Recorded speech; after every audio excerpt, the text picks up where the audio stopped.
ఈ లోకం ఆకర్షణలు అయిపోతుంది. మీకు తెలుసు కదా, ఫిబ్రవరి చివరి వారంలో ప్రపంచ ప్రఖ్యాతిగాంచిన సువార్థికుడు డాక్టర్ బిల్లీ గ్రహం గారు ఈ లోకాన్ని విడిచిపెట్టాడు. ఆయన ఈ లోకాన్ని విడిచిపెట్టాడన్న సంగతి తెలిసిన తర్వాత మన ఆంధ్రప్రదేశ్లో ప్రముఖమైన పత్రిక, పేరు చెప్పడం అవసరం లేదనుకుంటా, 3 అక్షరాల పత్రిక, ఆఖరి మెయిన్ పేజీలో 6 లైన్లు చిన్నగా రాసినారు, ప్రముఖ సువార్థికుడు బిల్లీ గ్రహం మృతి అని. ఆ తర్వాత ఒక వారానికి 50 ఏళ్ళు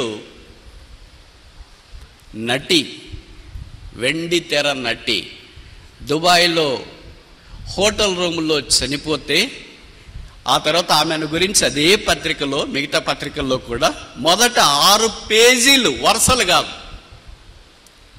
6 పేజీలు, మొట్టమొదటి 6 పేజీలు 6 రోజులు రాశారు, కంటిన్యూస్గా రాశారు. ఒక భారతదేశంలో వెండి తెర మీద నాట్యమాడి, పాటలకు డ్యాన్స్ చేసి, డ్యూయెట్లు వేసి, చేతులు చప్పట్లు కొట్టించుకొని లోకంలో సంచరించిన ఒక సినీ నటికి ప్రపంచం నీరాజనం పలికేది 6 రోజులు, ఒక్కొక్క రోజు 6 పేజీల్లో రాశారు. దాదాపు 150 దేశాల్లో 20 లక్షల మందిని, 20 మిలియన్ల ప్రజలను సువార్త ద్వారా సంధించి క్రీస్తు వైపు తీసుకురావడానికి భూమి మీద ఉద్భవించి పండు ముసలివాడై ప్రభు దగ్గర పిలుపుని అందుకొని మహిమలోనికి ప్రవేశించిన దైవజనుని గురించి ఆ పత్రిక 6 లైన్ల రాసింది. దైవమా, మానవుడు లోకము దేవుని కార్యాల కొరకు, దేవుని వ్యక్తుల కొరకు ఇచ్చే ప్రాధాన్యత ఎలాగుంది. ఆ మాటలు, ఆ విషయాలు నన్ను పిండి వేశాయి. 50 రూపాయలు టికెట్ కొని వెళ్ళి చూసే వెండి నటి గురించి 6 పేజీలు 6 రోజులు టీవీల్లో, మీడియాలో బద్దలయ్యేటట్లు రాశారు. ఒక మనిషిని పాతాళం నుండి పరలోకానికి ప్రవేశింపచేయటానికి క్రీస్తు సువార్త ప్రకటించిన వ్యక్తిని గురించి సమాజం ఇచ్చే గౌరవం 6 లైన్లు. 3 గంటల క్షణికానందం తెర మీద నటించే ఒక నటీమణికి ప్రపంచం ఇచ్చే నీరాజనం. 6 పేజీలు 6 రోజులు. దేవుని వాక్యానికి విలువ లేకుండా పోయింది సమాజంలో, దేవుడికి విలువ లేకుండా పోయింది సమాజంలో. అలాంటి సమాజంలో అబ్రహాం ఉన్నాడు, అలాంటి సమాజంలో మనము ఉన్నాం. అలాంటి సమాజంలోనికి దేవుడు అన్నాడు, నేనే నీ బహుమానం, ఐ యామ్ యువర్ రివార్డ్.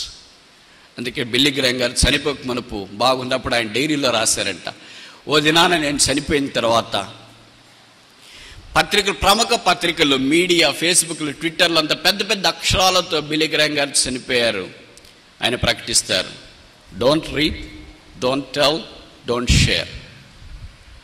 చదవద్దు నేను చనిపోయానని, ఇతరులకు చెప్పొద్దు నేను చనిపోయానని, నమ్మొద్దు నేను చనిపోయానని. ఎవరు చెప్పారు నేను చనిపోయానని? అప్పుడు ఆయన కింద రాశాడంట, I am changing my address. నేను అడ్రస్ మారుస్తున్నాను. భూమి మీద నా ఇల్లు ఉండేది, ఇప్పుడు ఇల్లు మారుస్తున్నా. ఇల్లు మార్చేటప్పుడు ఎవరైనా చెప్తారా? ఒక వీధిలో నుండి ఒక వీధిలోనికి మార్చేటప్పుడు ఎవరైనా చెప్తారా? నేను అలాగే భూమి మీద ఉన్నాను, నా ఇల్లు ఇప్పుడు పరలోకానికి నా ఇల్లు పోతుంది. Don't tell, don't share, don't believe. మనకైతే ఎంత హంగామా కావాలా, ఎంత హంబక్కు కావాలా, మన పేరు మారు మ్రోగిపోవాలి, ఎక్కడ వీలైతే అక్కడ అంతా చెప్పేయండి చెప్పేయండి చెప్పేయండి చెప్పేయండి.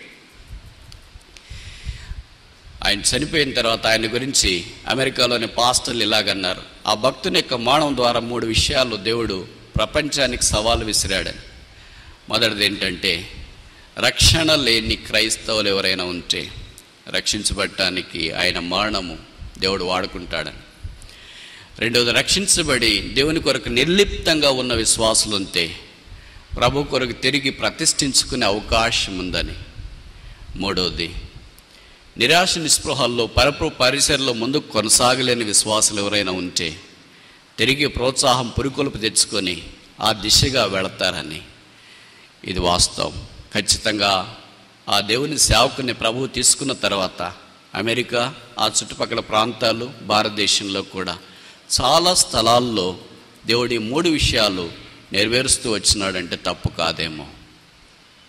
దేవుని వాక్యము వారి యుద్ధకు వచ్చినప్పుడు లోకం ద్వారా వారు నిరాకరించబడిన, తృణీకరించబడిన, హేళన చేయబడిన, అవమానపరచబడిన, లోకం నీ రాజ్యాలు పలకకపోయినా, లోకం పలకరించకపోయినా, లోకం యొక్క సమాజము వారిని అంగీకరించకపోయినా, వారిని ప్రేమించి ప్రాణం పెట్టి వారిని కాపాడి భద్రపరిచి సంరక్షించి పిలిచిన దేవుడు వారి విషయమై బహుమానమై ఉన్నాడు.